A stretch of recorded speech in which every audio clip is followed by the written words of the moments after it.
What's up, guys? Coach Jonathan here, OYL podcast. Today, we're going to talk about the cycle of pain and pleasure. More importantly, we're going to talk about how it either works for you or it works against you. Thanks for tuning in. As always, man, if you're on YouTube, please subscribe, like, share it out. Same thing for Apple or Spotify. We appreciate you guys' attention. It is your most valuable resource, and so we do appreciate it when you spend it with us. Thank you so much. And yeah, if you find this valuable, please help us by sharing it out. Today, we're going to talk about the cycle of pain and pleasure. Specifically, we're going to talk about how, as humans, we are usually either avoiding pain or seeking pleasure. Like when it comes to behavior, that type of stuff is going on. It's been evidenced in science of how conditioning happens, how children change their behavior, how adults change their behavior. Like there's all kinds of studies out there. And the reality is, if you can boil it down to a couple things, it's, are you trying to seek pleasure? Or are you trying to avoid pain? Now, as humans, we're a little more complex than just the binary this or that. There's also how we perceive it, which when we get into how to change, that's what we'll talk about. Now, fundamentally, as a human, you are going to try to avoid pain or seek pleasure. If we can start with agreeing that, it's a lot easier for us to actually change. If you don't think you're susceptible to that or that you would fall into that without any type of intervention, then you're probably misled and it'll be difficult for you to overcome certain things in your life. But when you start to think about how you're probably seeking pleasure and avoiding pain in a lot of scenarios of your life and the way you behave in those scenarios, you could probably more effectively change. And that's usually what we're talking about, is how to change. Uh, my background's drug addiction. So I always like to say, well, why would I use drugs? Well, there's definitely a euphoria, a pleasure. And then sometimes there's an avoiding of a current circumstance or past hurts or, just whatever's going on mentally or psychologically. That's avoiding pain. Why would I eat sugar? Sugar does the same thing to your brain that Oxycontin does. And if you don't believe that, then you don't like science. The truth is, when you eat sugar, it lights up the same parts of your brain and the euphoric release of certain hormones, just like using certain narcotics do. So why would you do it? Well, you want the euphoria. You want to feel a certain way when you eat sugar. And whenever we seek something euphoric, we can also use that to avoid pain. It's the same mechanism as using a drug. Why would I think negatively? This one's interesting. I think a lot, like sometimes when we think negatively, what we actually want to do is soften the truth. Because if we're like thinking negatively about a situation, it's normally about the people, circumstances, everything that's external of us. It softens the truth that maybe on the internal, like our personal ownership or what we need to be responsible for and how we influence the situation. We want to get away from that. So we think negatively to avoid the pain and soften the truth of what may be true. So I feel less pain about myself. And then it's more pleasurable to just stay the same. I don't have to endure what the truth might be. And, for most pain pleasure cycles, especially some of the ones I'm talking about, the real problem is they lead to more of the thing that you probably don't want any more of, So like the drug addiction thing, it's like you're using the drug to be euphoric and avoid pain.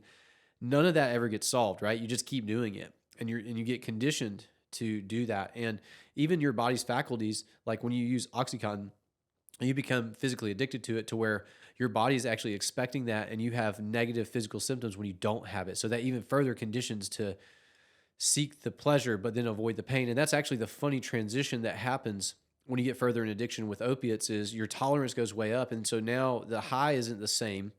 And you really are just avoiding the dope sickness. So you're really, it starts with maybe seeking pleasure and avoiding some sort of like mental, psychological pain. But in the future, it becomes avoiding a physical pain. So it's a very dangerous thing. Here's a good one. The snooze button. Do you hit your snooze button?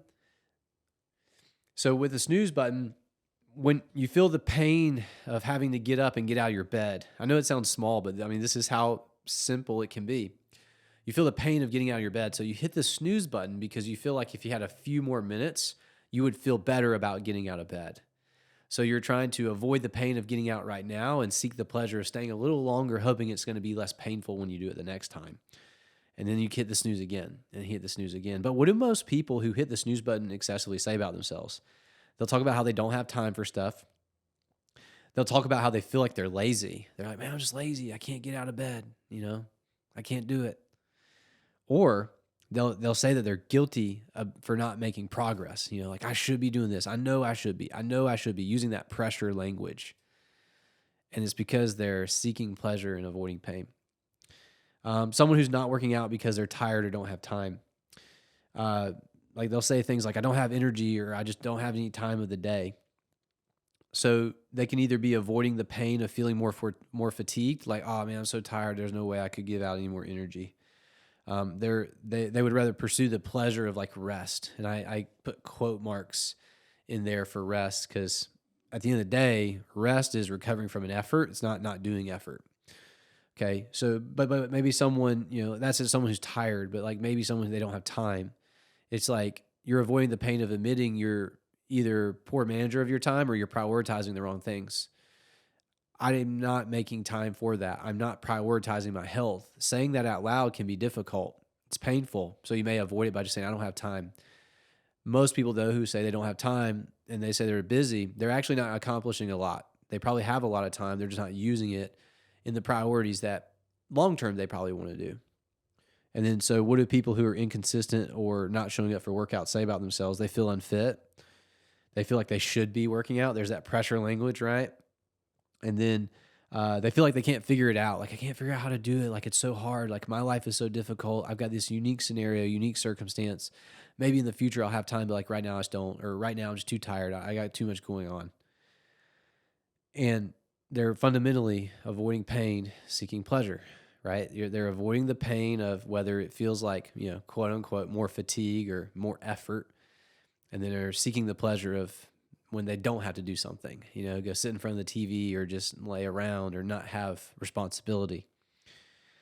Not eating well, seeking pleasure of the dopamine from food. Like I said about sugar, like, you think whatever you want, but when you are constantly eating stuff that you seek to, like, man, it needs to taste good and you want to feel good eating it, you're seeking a dopamine response. You're seeking the same pathway that most drugs replicate. That goes on in your brain. And like, when you don't have that, you want to use external means to get it. And so food is one of those things that can be done like that. So like, when you're not eating well and you can be seeking pleasure by eating things that aren't good for you.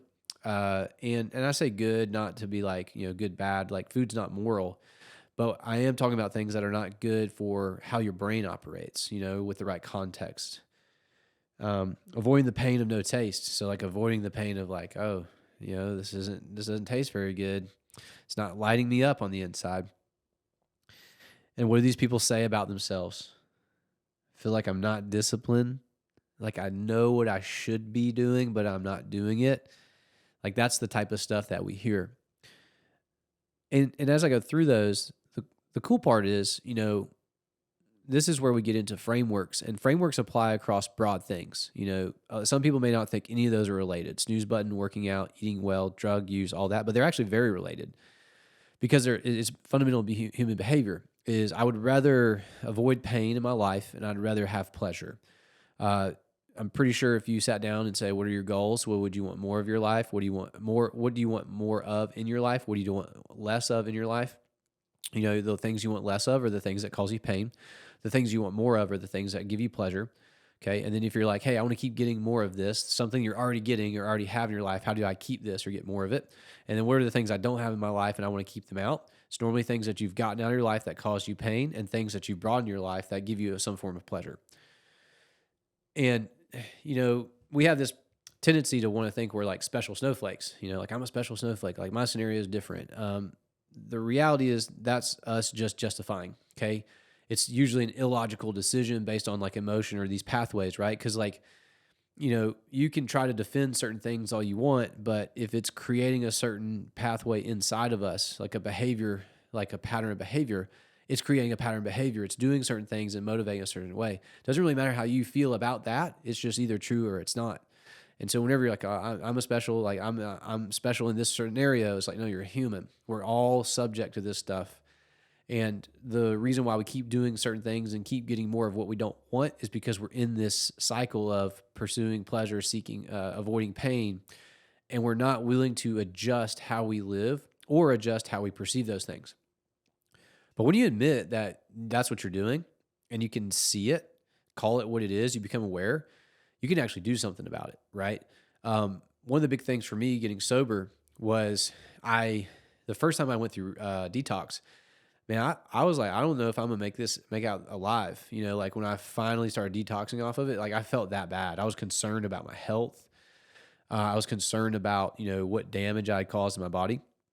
And then, eventually I got back to normal. Of course, the first time I went to rehab, it was not the last time I went to rehab. So I went to rehab again because I relapsed. When I went back the second time, it was way easier because I knew I could get out of it. Like I was like, okay, I know this is going to be bad for a while, but I will get on the other side of it. So, for example, when you come off of opiates, number one, like it's what gives you dopamine. So you feel pretty depressed. Like there's no real anything that gives you like any type of like short term satisfaction because you kind of have been using a chemical to create that and you don't have it anymore. So for a little while, you're just kind of depressed. You don't sleep well because, opiates are a depressant. So they help you go into a state to sleep. It's not like that. You get kind of anxious. Your resting heart rate's fairly elevated. You don't feel sleepy at night, but you feel sleepy all day. And even if you try to take a nap, it's very difficult to fall asleep. Eating and digestion's really jacked up. So it's like you're not hungry. You feel nauseous a lot in the first part. And even when you start to eat, it's just like as if you've had like some sort of like gut issue where like you're kind of nervous to eat because of how you've been responding to food the past couple of days. And you're like, oh, maybe today's the day I'm going to eat a little food. You feel like that. And so that's what it's like detoxing. But the first time I was like, man, I'm going to die. The second time I was like, okay, I can make this. I was like, it's going to be difficult now, but I'm going to feel way better when it's over. And that's a great segue because that's how you get out of these cycles is you start to perceive pain and pleasure differently. Okay. Another big thing that, science is out there is pretty overwhelming. If you want to make progress, you're better off removing negative than adding positive. And what's cool is when you start to remove negative stuff, you have to, you start creating positives. Like that's what fills it up. But the funny thing about negative thing, like when you have that inner critic, that, imposter feeling inside or whatever, that can override a lot of things that you're trying to do and stop you in your tracks. So if you can start to remove that a little bit, you can actually start to make progress because as you remove that, what steps into place is how do you make momentum forward? So how to change? 2 ways. Decrease the length of perceived pain and then increase the delay until pleasure. Okay, so decrease length of perceived pain. So like make the pain feel like it's shorter.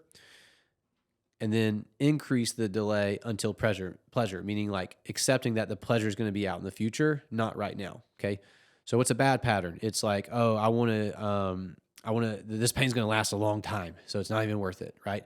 You feel like the pain is so intense, like you got to mitigate it as much as possible rather than be like, how can I decrease how long I feel this pain?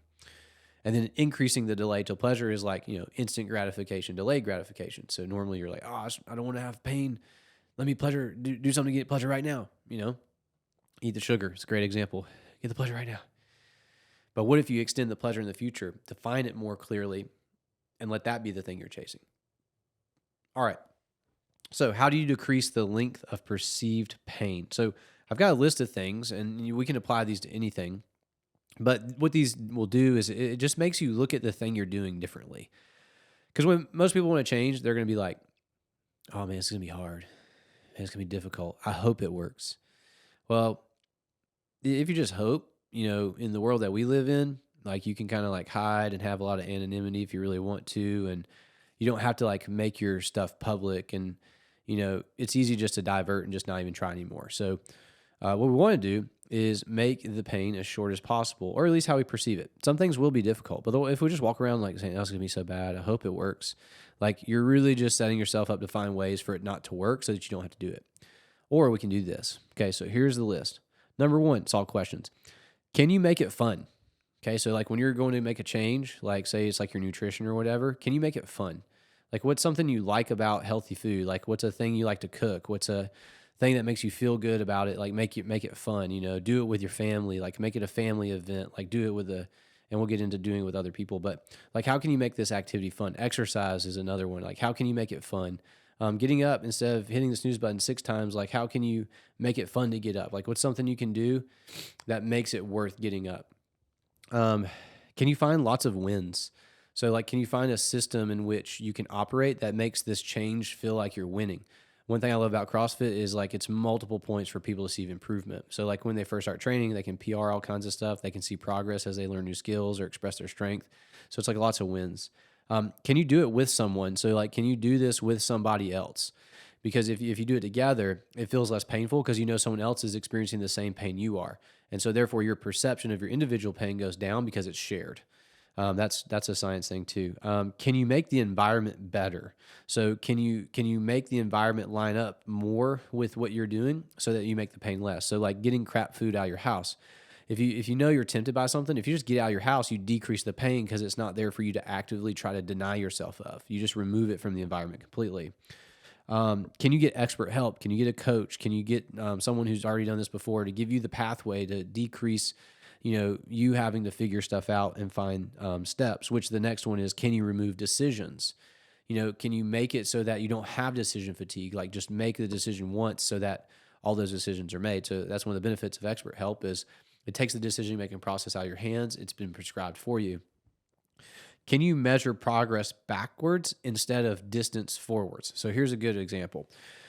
You want to lose 30 pounds, and the weight loss goals are common. Okay. So like when you lose 10 pounds, can you say, man, I've lost 10 pounds instead of, man, I've got 20 to go? Like, can you celebrate how far you've come? And like by measuring from where you are to where you were to where you are, rather than saying your success is based on how far you have left to go. Because here's a cool thing that we all know about everybody. You're always going to move the field goal post forward. So why not just measure your progress from where you started to where you are? And then you're like, oh, cool, I've come this far, must be working. And then if you keep going, eventually what you're measuring backwards will become what you're trying to do forwards. Rather than pressuring yourself saying, man, I still got this far to go. It's going to be hard. I hope it works. Okay. And then the last one I got here is, can you celebrate someone else on the same journey? So like, when you see someone else succeed or moving forward in what you're trying to do, even if you're not where you want to be yet, can you celebrate them? And this is a big one that a lot of people won't do, like, because they just want it for themselves. They're like so inward and ego driven that they're like, man, it's not gonna be fun until I get it. But when you start to see everybody else is winning, you stop playing the zero sum game. And the zero sum game is like, if they're winning, I'm losing. And so a lot of people see if someone else is succeeding, then they're like, well, I should be succeeding. And it's like, no, like just celebrate that person because they're winning.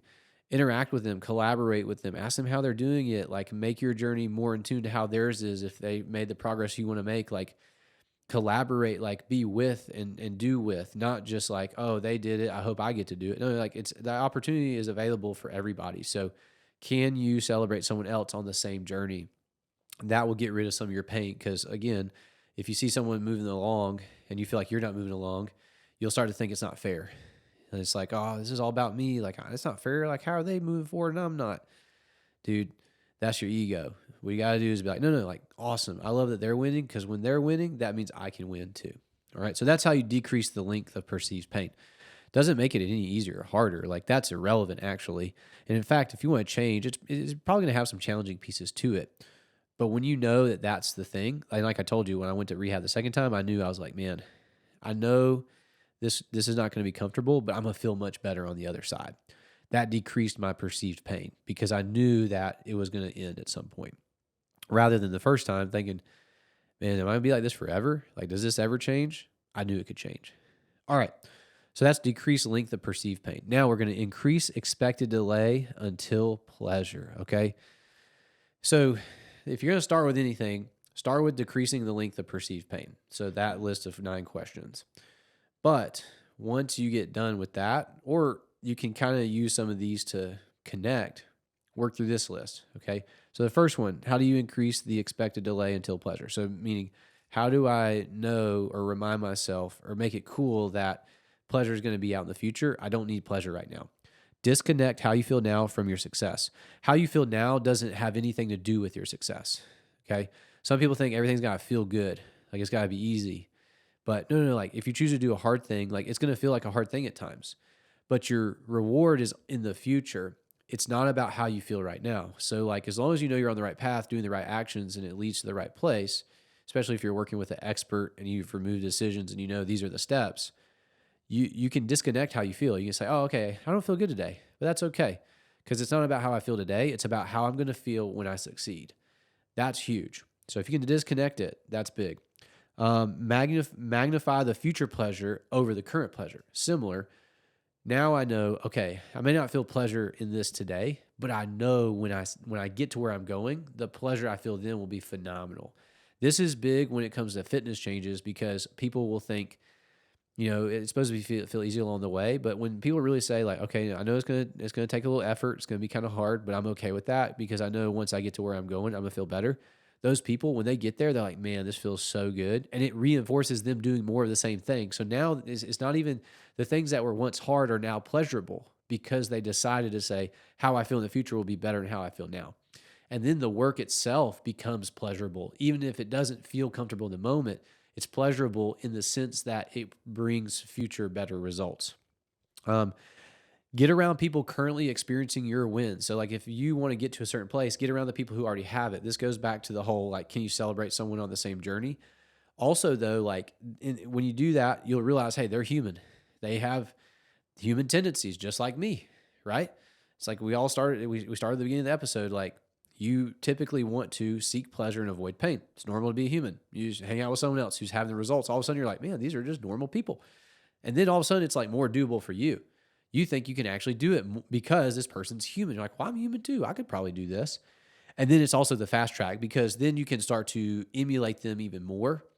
And then it becomes easier to emulate because you realize, hey, well, if they're getting the same types of things, I can do the same types of things. And then all of a sudden, you disconnect your present pleasure to the future one. And now you're like, okay, I'm willing to do what they're doing because I know that it's going to lead to where they are. And then all of a sudden, boom, it starts to work out. Create milestones along the way. What's going to happen as you win? So whenever you're working along, like I told earlier, measure your progress backwards. Like as you hit different milestones, like just make sure you celebrate it. Even if it's just with yourself, like checking it off, like having a progression. So like if you want to be able to have a certain body fat percentage, like have a list. Don't just say like I have a goal for body fat percentage. And I don't just have a checkbox of when I get to that one. I have a checkbox for each percentage point I get to until I get there. So I actually have multiple ones I get to check off. It's not just waking up every day being like, oh, am I at my future goal? It's like, no, like I'm going to the next one. And then you hit there and like, boom, yeah, made it. All right, we're on track. On to the next one. On to the next one. How can you break it down and have those wins? And then daily reviewing your values and mission. There may be no bigger way to succeed long term than to make everything you do be on purpose. And so the reason you go over your values and vision on a mission on a regular basis is because it gets you connected to why you're doing something, like the purpose behind it. And so as long as you are alive, you're always going to feel better if something you're doing is tied to something bigger. It's very difficult to just do something that's very immediate, very instant for a long period of time. So when you stretch it out and say, oh man, this is part of my life mission. Like for me, it's like, I want to empower people to change, bro. Because I remember when I was a drug addict and I was like, I guess I'm going to be like this the rest of my life. And I know that that's not true. I believe that. And I want to break that belief in other people, especially people in drug addiction and sobriety is like, because you can be sober, but still, have a terrible quality of life and negative mindset and point of view on life. And there's so much more out there in the world for you. And so like, I'm on mission on that stuff. So like, that's why I speak the way I do and talk about what I talk about, because I want to confront those things. And so even when I don't feel like it, I still live a certain way because I realize like my life is an example. And so I want to set a standard that other people can see, but also I want to emulate or embody my mission. I want to be on mission. And when I get to be 100 years old, I'm going to feel better that I delayed gratification so I could live out these values and this mission, because that's what's actually going to help people change. So that's how you increase the delay until pleasure. Is you disconnect how you feel now from your success. You magnify future pleasure over present. You get around people currently experiencing your wins. Create milestones along the way, and then daily review your values and mission. At the end of the day, guys, like this type of stuff, like it sounds pretty simple, right? These are all built on human behavior. And a lot of people will not do these things because they're like, well, I don't know if that's about me. No, this is a human stuff, man. It's as deep as you want to go, or it's as surface level as you want to go.